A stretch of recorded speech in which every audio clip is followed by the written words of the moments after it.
I'm Rachel and I run the company GoVirtually. So I'm going to do something a bit different. I'm going to talk about me before I talk about the company, because the most common question I get is, what did you study and where did you study it? And the answer to that is I didn't. I didn't actually finish my A-levels. I went straight into working full-time in lots of customer service jobs and then decided to set up GoVirtually. So GoVirtually produces 360-degree 3D virtual tours, and I originally set it up for the idea to help kind of like market and sell things like houses for estate agents, hotels and restaurants, with the idea that if you go kind of know what to expect before going there, you can't have the disappointment when booking a hotel, things like that. And although I really enjoyed it, I've always wanted to do something to help people. And so I got thinking, how can I use GoVirtually to try and help like a big group of people for something? And when I was 17, I was diagnosed with severe anxiety, which stopped me from going out to a lot of places. And I thought, if I knew what a place was going to be before going there, then maybe it would have kind of motivated me and I would have been more prepared to go out and try new things at that point in my life. And then this is my cousin William, and he has got severe autism. We kind of met with his family and everything over Christmas and things like that, and I got talking to them and started to learn more about autism. And I realised actually there's a wider and bigger group of people that I can help reduce anxiety for, which is obviously people with autism. So for William, he likes to kind of, when he comes into a new building, a new place, he can't really focus or do anything before he has walked around the whole building. He needs to know exactly where everything is and what everything is, which usually isn't a problem, but I thought if I could kind of show him that and give him something that he can do at home in a safe space, then when he goes to these new places, he can feel more relaxed and not waste half an hour kind of exploring. So we got talking. I learned more and more about it, and kind of ended up with quite a big list of things to include into a tour and what could help it, what sort of information would help him and his parents.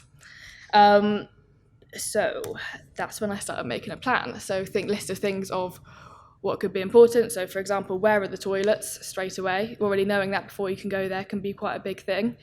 What are the loud noises? Are there going to be any bright lights? Nearest exits, and if need to, if you pay to go into a place, can you leave that day and come back in if needs be? They were the big things. However, there was lots. It was kind of like inundated with information kind of at that point. Another question that I had to think of myself was, how much information can I actually include in a tour that would still make people want to feel like they haven't already seen it and would still want to make people go there? So it's kind of including all of the information needed, but not too much information as well. So that's when I approached We the Curious. And for those of you who don't know, We the Curious used to be at Bristol and everything just across the road. And I approached them with my idea and told them my reasons for it and everything, and just asked if they would let me just kind of try it out and give it a go. And they really liked it and really saw the potential with it as well, luckily. So I spent a few mornings over there kind of making the tour, and then a few more mornings like kind of taking audio files to add into the tour, and basically writing down a bit of information for every single exhibit, as well as other accessibility information such as wheelchair access, are there adult changing hoists in the toilets? If so, what toilets are they in, and how do you have access to them? Do you need to ask for them, or are they already there? And wristbands, like warnings that they'll be wristed. You need to put a wristband on when you first access it. So I will show you the tour in a minute, but I made the tour and we released it on World Autism Awareness Week. So as you can see, it's built as a guide to help children and adults on the autism spectrum to plan their journey. And it's all packed with lots of different information. So I'll show you the tour. Hopefully if it works. Oh. Is there a way that I can click on it?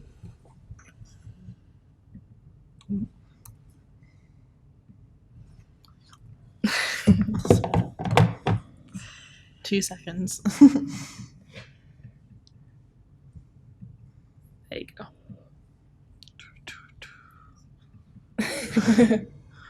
Oh. Oh yeah, is that right? Yeah, can I press play? Oh, I'll show it through there. Yeah. Cool.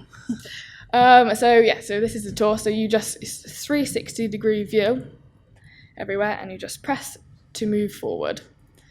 So it's as if you were really there. And for example, in here, we have what's called an information point. So this explains what you can do in this part of We the Curious. It just explains everything about what they can play on and what will happen once they do play on it. And if I move around, I'll show you that. I've included some audio files. I think this one is an audio file.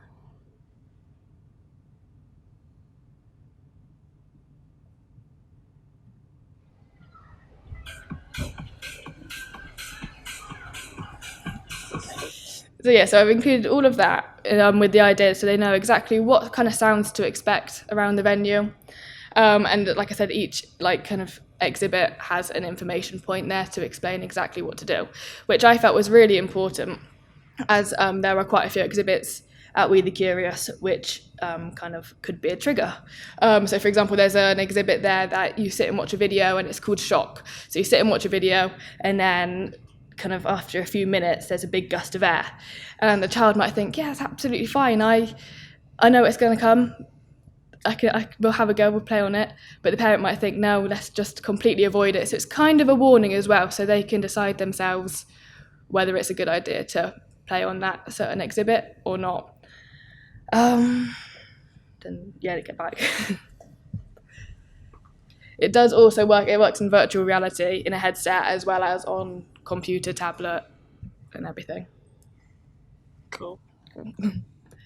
So the next step. So I'm planning on researching this further. So far we have had various amounts of feedback, but mainly from Twitter and Facebook and things like that, which has all been positive at the moment, and lots of thank yous from people. But my favourite part of feedback actually is I met a guy and I was talking to him about it, and he just happened to have a son with autism, and he was quite negative about it. He didn't really seem to understand it and said that it wouldn't help his kind of child specifically. So I said, oh, well, still have a look at the website and just give it a go, and just give me email me what you think afterwards, positive or negative, how to improve it, how not to improve it.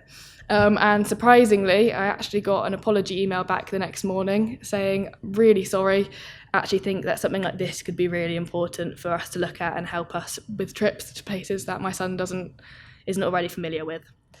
So the next step is researching it further. So I'm working with Nigel Newbert, a researcher at UE, and the Mendip School in Baines, and we have just arranged, or in the process of arranging, a school trip over to We the Curious. We're going to have 80 children there, all different age ranges and on all different parts of the spectrum, and we'll be researching it how if there's an improvement kind of to the kids, if it helps them, if it doesn't help them, what can I add more to help, what if it was too much information in one go, and things like this. And also talking to more people with other disabilities, because I think the main thing that I've noticed is that it doesn't really just have to stick with autism. It can be quite a powerful tool for lots of other disabilities as well. So I'm also, if anyone's interested in kind of getting involved or know someone who it might be beneficial to, then please come and talk to me.